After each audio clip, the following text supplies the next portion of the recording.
Your rivals, bless their hearts, probably think business is just a street fight. They're all about bigger ads, louder claims, and deeper discounts, right? But here's the kicker. 2,500 years ago, a brilliant Chinese general named Sun Tzu proved that wars aren't actually won on the battlefield. They're won long before the first arrow is even fired. Today, we're going to unlock those very same ancient secrets. You'll learn the 3 game-changing moves that allowed him to capture entire cities without a single siege, crush armies without ever engaging in a pitched battle, and even turn his staunchest enemies into unwitting allies. Are you ready to stop playing checkers and start playing chess with your competition? Let's dive in. Sun Tzu famously declared that all warfare is based on deception. In the world of business, what does that really mean? It means if your rival can easily predict your next big product launch, anticipate your upcoming price cut, or even guess your next hiring spree, then guess what? You're already losing. This isn't about lying, not at all. It's about what we call calibrated ambiguity. A strategic dance of managing information, creating blind spots, and keeping your true intentions just out of reach. Think of it as controlling the narrative, ensuring your competitors are always reacting to your shadow, not your substance. Take Steve Jobs and the first iPhone back in 2007. For 3 years before that iconic reveal, Apple was a master of this art. They filed patents under shell companies, quietly sourced components through dummy suppliers, and even let the press chase wild rumors about an iTablet. Meanwhile, their engineers were tucked away, secretly building the revolutionary phone that would redefine an entire industry. The result? Companies like Palm, Nokia, and BlackBerry, once giants, spent crucial quarters preparing for a war that never came, focusing on the wrong threats while Apple changed the game entirely. They were fighting ghosts, and Apple was already halfway to victory. So, how do you apply this? Start small. Maybe ship a beta feature under a bland, unassuming label to just a tiny segment of your user base. Then, watch. Your competitors, always looking for an edge, might just copy it, burning valuable cash and resources on something that's not even your main play. Once they've tipped their hand, that's when you roll out the real version, the truly innovative product or service. You remain the mysterious, unpredictable force, while they're left constantly reacting, trying to catch up to a moving target. It's about making them expend effort and resources on your feints, not your true attack. Ever noticed how rigid plans, no matter how perfectly crafted, often just snap under pressure? But flexible ones? They bend, they sway, and then they often slingshot you forward with unexpected momentum.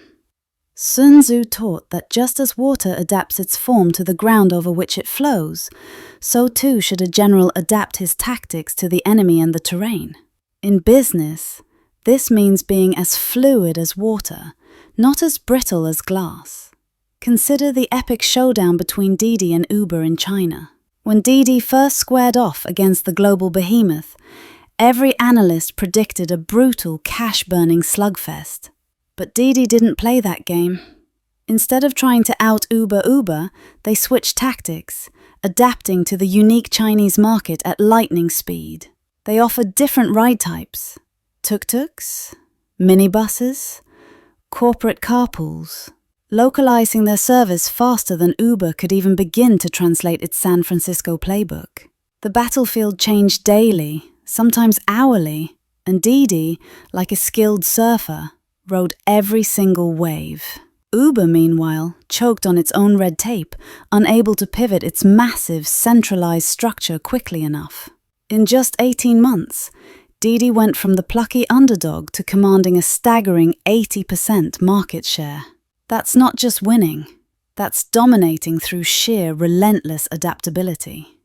So, here's a practical step. Build an adaptability budget. Dedicate, say, 20% of your quarterly resources, be it time, money, or talent to experiments you can't even name yet. These aren't for your main initiatives. They're for exploring the unknown, for testing new ideas, for having the flexibility to respond when the market inevitably throws a curveball.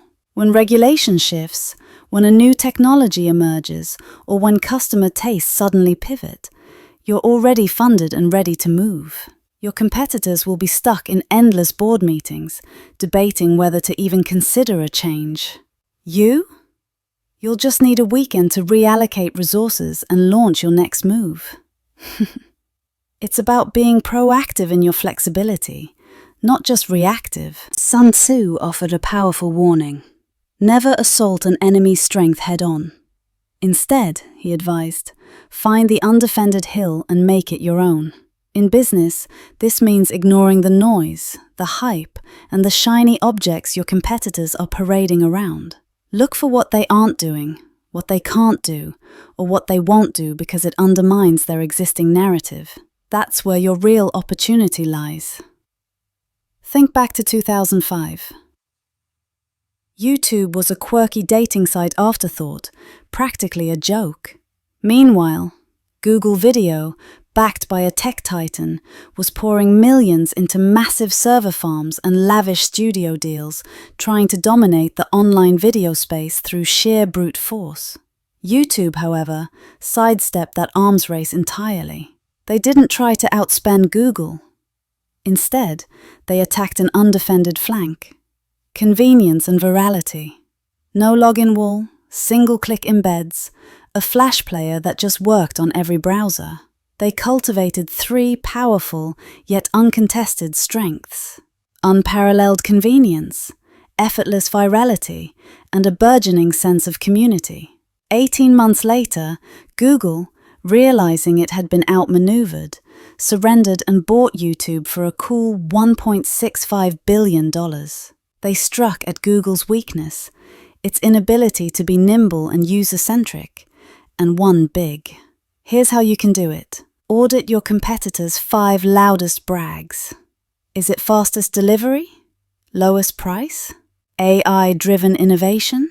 Eco-friendly materials? Celebrity endorsements?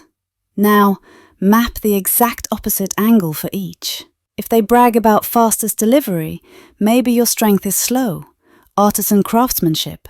If they boast about lowest price, perhaps you offer premium pricing for unparalleled quality. If they're all about AI, maybe you champion human curation and personalized service. If it's eco-friendly, could your niche be durable, long-lasting products, even if they involve some plastic? If they have celebrity endorsements, maybe you focus on niche credibility and authentic testimonials. Somewhere in that negative space, the areas they'll never defend because it undercuts their entire story, is your undefended hill. Plant your flag there and watch your market share climb. If these mind shifts already feel sharper and more effective than another hustle harder seminar, then do yourself a favor. Tap that subscribe button. You'll get weekly tactics that make boardrooms feel less like stuffy offices and more like dynamic campaign tents. Opportunities, my friends, so expire faster than milk in a hot kitchen. In today's hyper-competitive world, timing isn't just important, it's everything. Being first to market, or at least first to respond, can make all the difference. Slow decisions are not just delays. They are lost chances, ceded ground, and a gift to your competitors. Remember Samsung's embarrassing moment in 2012? They were completely beaten to the punch by the iPhone 5 launch. But they learned fast. That embarrassment fueled a spectacular coup in 2013, a Galaxy S4 announcement within just 4 months of its predecessor, flooding shelves before Apple could even formulate a proper answer. They weren't necessarily using radically different chips or screens than their rivals, but Samsung compressed their decision cycles from quarters down to mere weeks. They moved with a speed that left their competition reeling, seizing momentum and market share simply by acting decisively and quickly. Here's a powerful tool. Install a 48-hour rule in your business. Any experiment that can be tested with under $5,000 or a similar small manageable threshold gets a yes or no decision within 2 days. No endless decks, no sprawling committees, no analysis paralysis. This isn't about being reckless. It's about empowering your team to learn and iterate quickly. Momentum, you see, isn't just about speed. It compounds. Faster decisions mean faster feedback loops, which in turn means faster wins, faster adjustments, and a continuous cycle of improvement that your slower-moving rivals simply can't match. You'll be building speed into your very DNA. Sun Tzu dedicated an entire chapter of the art of war to the critical role of spies. In our modern context, spies translate to a potent combination of rigorous analytics and insightful human intelligence. It's not just about collecting data. It's about understanding what that data means and how it informs your strategy. When IKEA planned its entry into the South Korean market, they didn't just buy generic demographic reports. That's baseline stuff. They went deeper, engaging ethnographers who parked outside apartment buildings, meticulously counting removal boxes, and even tracking cafe Wi-Fi pings to uncover actual, real-world moving patterns and lifestyle habits. Local competitors had government statistics, sure, but IKEA had heartbeat data. The nuanced, qualitative insights that reveal true customer behavior. This deep, granular intelligence paid off handsomely. Their first store hit profitability in just 13 months, crushing the projected 3-year timeline. They didn't just know their enemy. They knew their enemy's customers better than the enemy did. So, how do you set up your own listening posts? It's cheaper and more legal than you think, but no less lethal. First, set up Google Trends alerts for your rival brand names. See what people are searching for, what buzz they're generating. Second, monitor LinkedIn job change alerts for their senior staff. This can signal strategic shifts, internal challenges, or even key talent leaving. Third, and perhaps most powerfully, create a dedicated Slack channel where your team can dump every customer objection they hear about competitors. This isn't just complaints. It's direct market feedback, revealing vulnerabilities your rivals might not even see themselves. These simple, inexpensive tactics provide a constant stream of competitive intelligence, giving you the foresight to anticipate moves and exploit weaknesses before anyone else.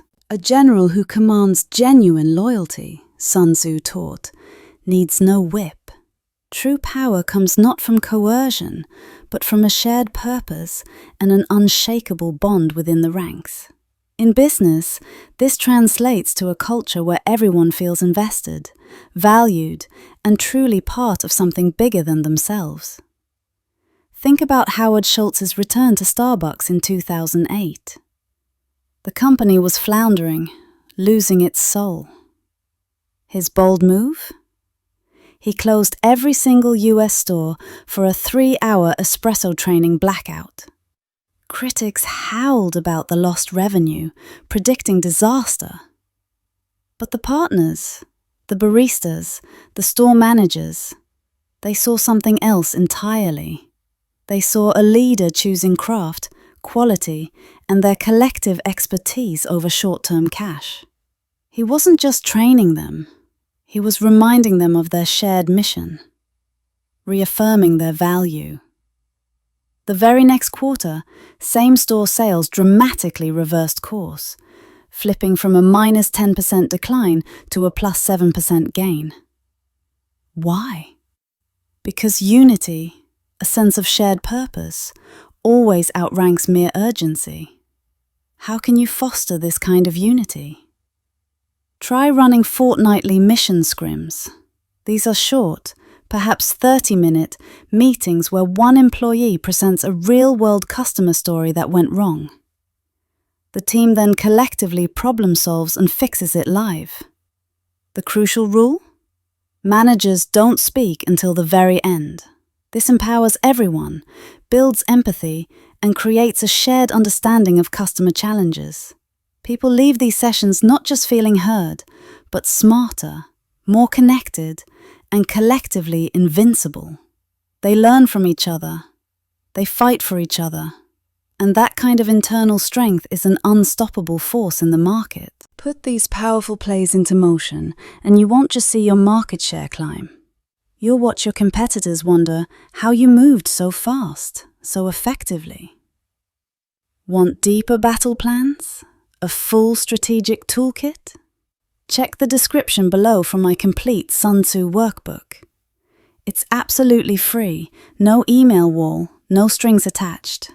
Consider it your essential field manual for the next campaign. Business, at its core, isn't a battlefield of brute force. It's a sophisticated chessboard. It's a game of perception, of impeccable timing, and of calculated surprise. Master the art of calibrated deception. Learn to adapt before the ground even shifts, and always strike at weakness rather than strength. Move with a speed that outpaces rumor. Mine your data like it's pure gold, and forge a team so unified they march without needing a whip. Master these 6 timeless arts, and you won't just win in the market. You'll make the competition surrender before they even truly realize the war has begun.